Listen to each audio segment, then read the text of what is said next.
Here we go. Welcome to Endurance Unfiltered, fueled by Tailwind Nutrition NZ. All right, so what this is about is some couch conversations, some real grassroots stuff where we talk all things trail running, missions, running, riding, basketball. Listen in, let us know your thoughts, comment below, tell us what you want to hear in the next few episodes as well. Boom! Cool. So welcome back, team. We now on episode 2 of our sort of Tailwind Trails podcast series, and today we are with Fabiano, or Fabs as everyone knows him. He's a mate of mine, he's a trailblazer, and what we wanted to sort of dive into is his, I guess, his UTMB journey. So for those that don't know, that's Ultra Trail Mont Blanc. It's in Europe, it's France, Italy, Switzerland, and just get a sort of sense of, I guess, some of the questions that were thrown at us, and perhaps get some insights if anyone's interested in taking on this pretty epic race. So first up, what did UTMB mean to you going in? Well, for me, it means the combination of everything I've been through for the last 10 years. Um, After my separation, I went through a massive period of depression. I went through, a period of alcoholism for sure, until the very pinnacle moment of my depression where I tried to take my own life. Sure. And But immediately after that, I remembered my mother. My mother used to be a track runner, and I was like, maybe I should do that. And running became sort of my daily therapy. And then someone said, "Oh, maybe you should do an event, right?" And I did an event. It was the Capiti Half Marathon, which is an amazing event. And I trained for that event for a year, Wow. and it was maybe 110 kgs. And then through that year of training, I lost 40 kgs. And my goal was I need to finish that race in less than 2 hours. Yeah. That is my goal. Sure, that's sort of like, oh yeah, 2 hours. Maybe for the elites, that's nothing. But for someone that never ran Yeah. before, to train for something like that and have that sort of goal, I think it's probably massive. And I really enjoyed it. I finished in 1 hour 55, but that was the beginning of Yeah. the mess, Yeah. Yeah. right? Yeah. Because as soon as I finished the race, I start scrolling. Okay, I'm invincible. Yeah. I need to find the next event, Yeah. and I just found this post about this the Valley Ultra 50K in the mountains in the South Island, and yeah, it's Craigburn, right? No. Yeah. Yes. Yeah. And when they had no idea what it is to run mountains. As a matter of fact, you were there. I remember some of the Tailwind crew had no idea what Tailwind was. Or the ambassadors had no idea what running even was at the time. So I went from a half marathon and a flat. Three Yeah. weeks later, I was on this 50K. I came second to last, and the course was terrible to the point on where there was an ABC course for Oh, bad yeah, weather. yeah, for the They weather. actually had the D option at that day. Wow. And I was exhausted, but as soon as I crossed that line, I was like, wow, Yeah. okay. In that event, I met Charlie Navarro. Oh, yeah. We I didn't know he lived in Wellington. Great friend of mine now, and he shared with me a post about this race in France, and he said to me, "Okay, once you do this race, you have points for that race." Yeah. And I was like, "Okay, this is what I need to do. Yeah. I need to get to Chamonix, no Yeah. matter what, and complete the loop." Yeah. Yeah. So it was way back then. Within 3 weeks, you went from the Capity Half, Valley Ultra, and suddenly looking at UTMB Yeah, it can be. And effectively how to within get a there, month. which is a Yeah. process. Yeah. you know. So that's actually good point there, that process, because that leads on to my second question is what is the process to qualify to get you there? Well, first you need to be you need to run in a race that has what is called the UTMB index, Right. and the Valley Ultra was one of them. Yeah. So as soon as you're in the index is one thing, and then you have to go into those UTMB World Series events to collect what is called the stone points, Yeah. and which guarantees you to be in the lottery Right. for it, in the lottery, and you have to, in one of those UTMB index points, you have to run at the minimum 100K to be eligible for it. The only race in New Zealand that has the stone points is Tailwind, so that was my Right. first miler. Yeah. Yeah. All right. All right. So if we can just dive into sort of the actual race this year for you, I realize you've done a slightly different course previously. Yeah. When did things start to unravel? And the reason I want to ask this is because it's not all fluffy ducks, despite what you see on social media and that, like crap gets real sometimes, Yeah. and for want of a better word, it sort of did sort of unravel for you. So what was going through your mind at that, what was going through your mind? And the day of the race? Uh, Or at the the, day of the race and as it was starting to yeah, unravel? wow. So at first, it started to click in the night before when I assembled my gear, my kit. And I was like, wow, this is happening. Yeah, it gives me goosebumps all over now. And in the morning, packed my gear, dropped my drop box in, and I went to the church, Yeah. the start line of the event, and 1 hour passes, 2 hour passes, and then the drums start. Everybody gets up, and then the music starts, and that's when you realize, holy crap! Mm. Everything that I've accomplished and every good thing and bad thing that happened to me culminates on this very moment. Does it kind of become like a tunnel vision or tunnel experience where all those races, all those experiences to get you there suddenly goes I would, tunnels into your start line? Is that I think if I could describe something like, it's almost that I don't know the experience of dying, obviously, because I'm not dead, yeah, but all the memories that I had my entire life culminated right there in that yeah, moment. yeah. So And it meant that much. I So mean, so once you've started the race and you're running to Laouche, so when did it sort of start? As I'm, so when did it start unraveling? When did you think, oh, hang on, this is perhaps getting away from me? yeah, When was that?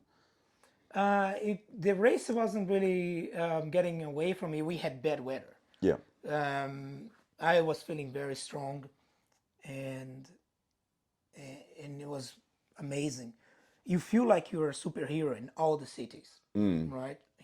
Everybody's high fiving. The children is high fiving you, um, and that's when it hits. You are after watching all those videos.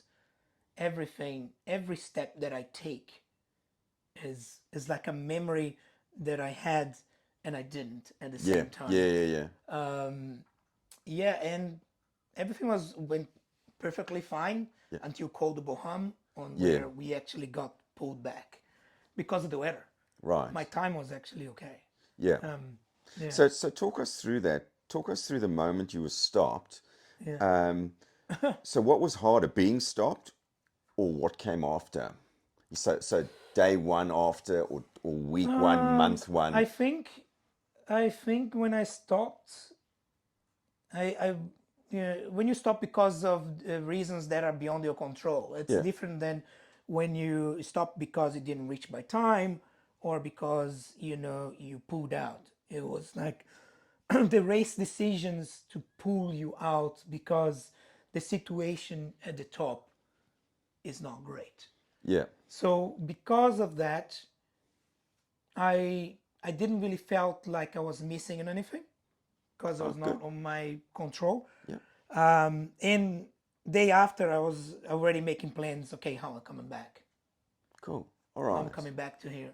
All right. So Yeah. that's quite interesting to reframe because I think some people can, for want of whatever you want to call it, say didn't make it, failed, whatever. You've just completely reframed that within almost 24 hours and or Oh, possibly within 10 I minutes and was, said, right, yeah. I'm reframing. So how did you do that? Is that just in your makeup, or is that part of trail running, or is that part of endurance sport? Or was it because you just really, really, really want to, um, you know, do a lap of the mountain? There is a combination of everything you said. Right. I think it first starts with my traumatic childhood, Yeah. living with, in an environment that was quite violent, quite dangerous, depression, finding running, finding swimming, finding Yeah. scuba diving, Yeah. Yeah.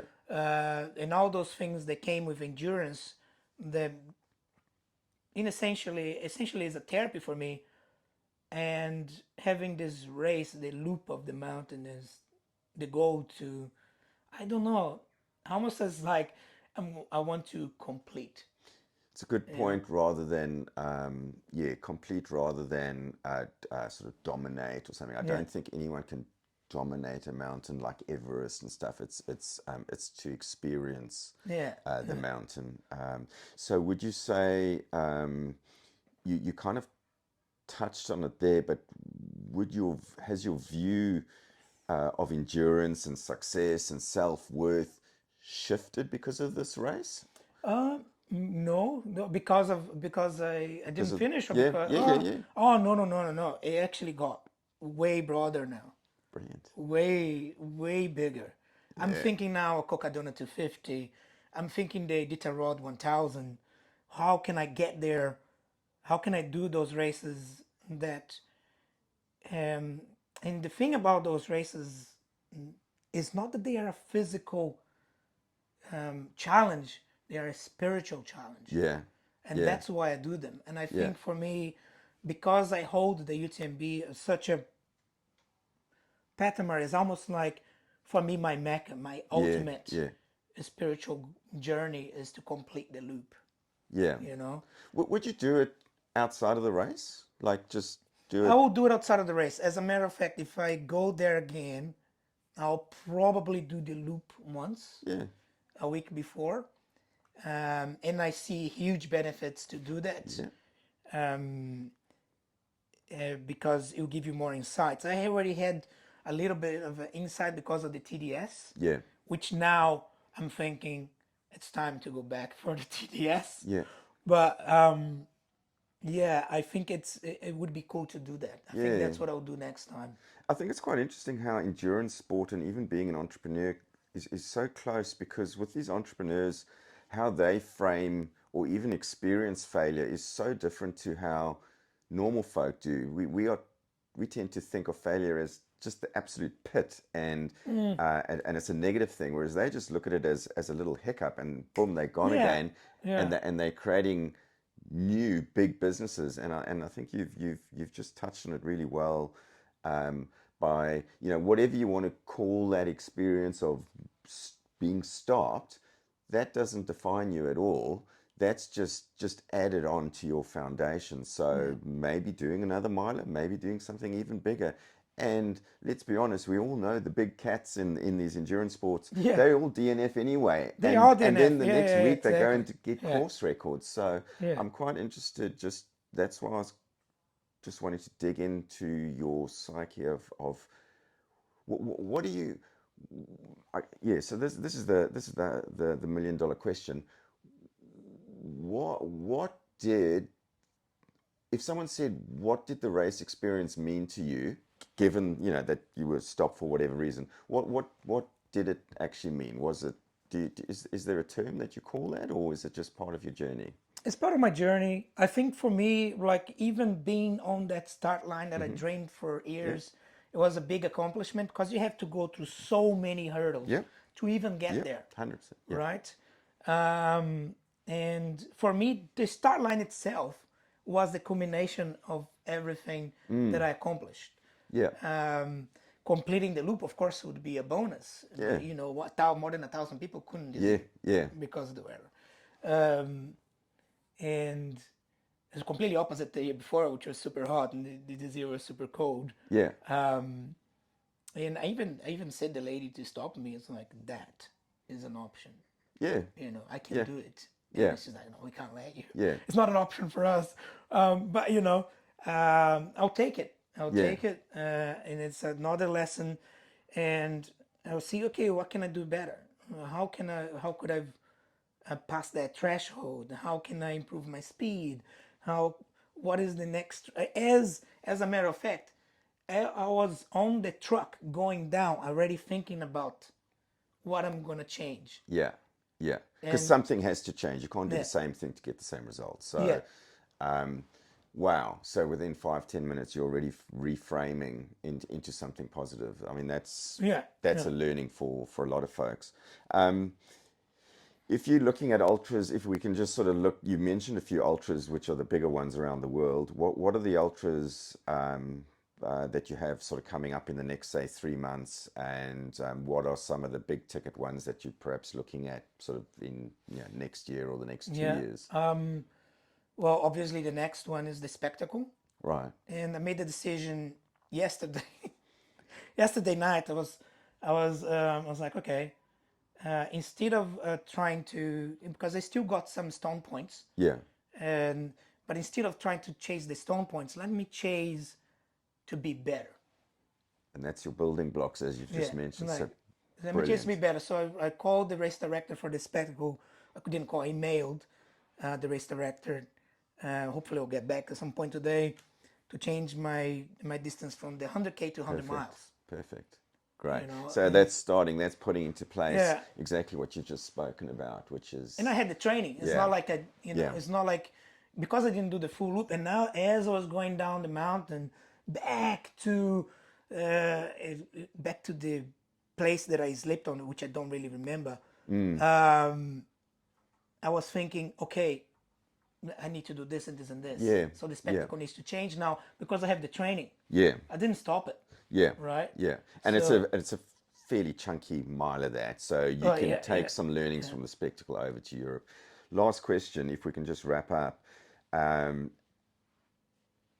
and I'm not implying that this is your term, but yeah, yeah. if you could talk to another runner facing a DNF or a stop or a medical stop, what would you tell them?